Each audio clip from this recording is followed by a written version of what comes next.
Ladies and gentlemen, we are 2 days away from Halloween, and this is my second last review of this spooktacular marathon.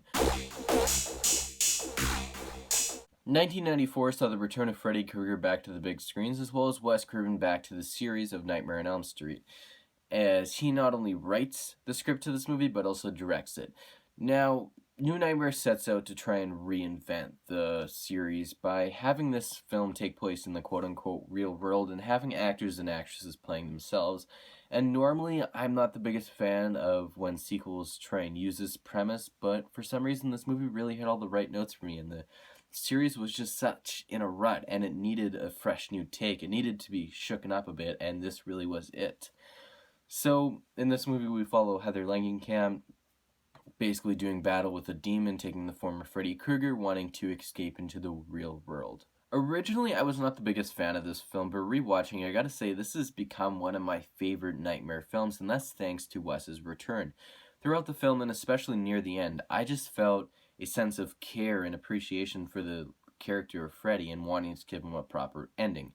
Now, the weakest part about this film has to be its story, and though it does have that clever twist with the previous movies just being films in this universe, when you get to the core of its story, it's just kind of muddled and confusing. Not as bad as the plots in the previous movies where you're still able to figure out. It's just a shame that the story really could have used another draft, I guess you could say. I just wish there would have been more explanation to why this is happening to Leather and Dylan, and such things as that. It just could have been a little bit more clear, and it would have elevated this film a lot more for me. Now, this initially may not be a film that you jump into right away, similar to me, and may take another viewing or until you get to the middle of the film, as this middle act just packs this huge punch that it's just sense of realization that this movie accomplishes the premise it set out to achieve, and that's awesome.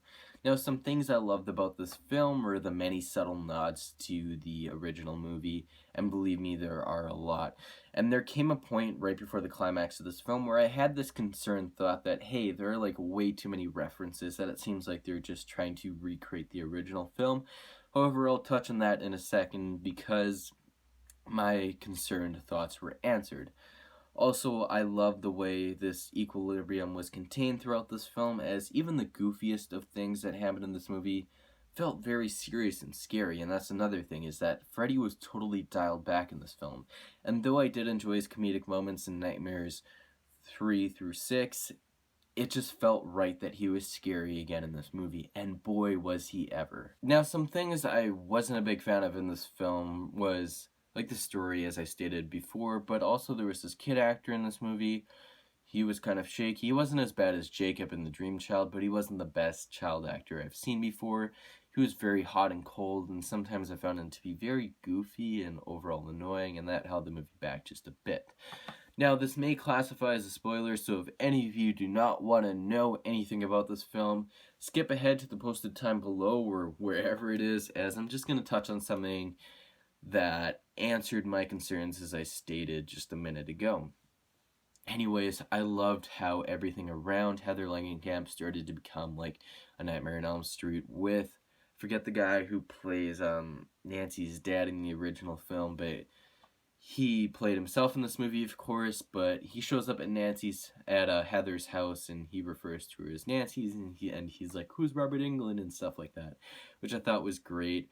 And with Heather donning the gray streak again and wearing Nancy's clothes, I thought, you know what, with this movie, with everything around her becoming like a Nightmare on Elm Street, I guess it did answer for why there were a little bit too many callbacks before that happening. I mean, my worries started to stem from this death that happened in this movie that was similar to Tina's. I was kind of like, oh shit, I hope they're not just gonna try and recreate all the deaths and stuff in the original film, but luckily they didn't, and I thought what they did was pretty clever.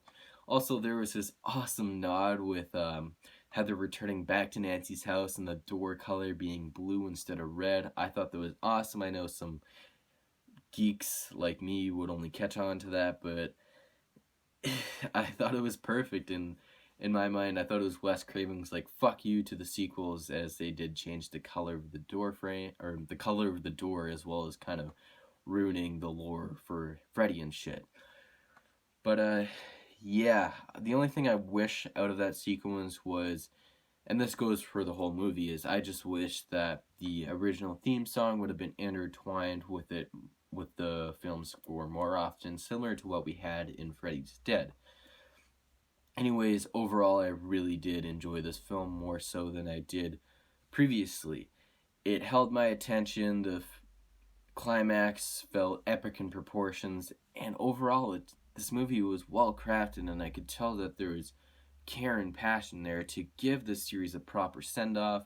It felt like a perfect finale to this franchise, if you forget about the remake, of course. But there are just so many words I can use to describe this film, and yeah, I really just can't wrap my head around it. I am surprised by how much I enjoyed this film rewatching it, and I think you should definitely check it out if you're a fan of the Nightmare movies, or if you want to see a proper send off to this franchise, not like Freddy's Dead was. And for those reasons, New Nightmare gets a 7 out of 10. Alright, guys, this has been your favorite critic 26 with yet another review. My next review will be of A Nightmare on Elm Street 2010. The remake, of course. I am can't wait to talk about that one. And yeah, that'll be going up on October 31st on All Hallows Eve. So look out for that, guys. If you enjoyed this video, please smack that like button. As always, share it to your friends and subscribe for future videos. I don't know if I said that already. Anyways, I was kind of rambling in this review, so sorry about that. And yeah, I'll see you guys next time. Peace.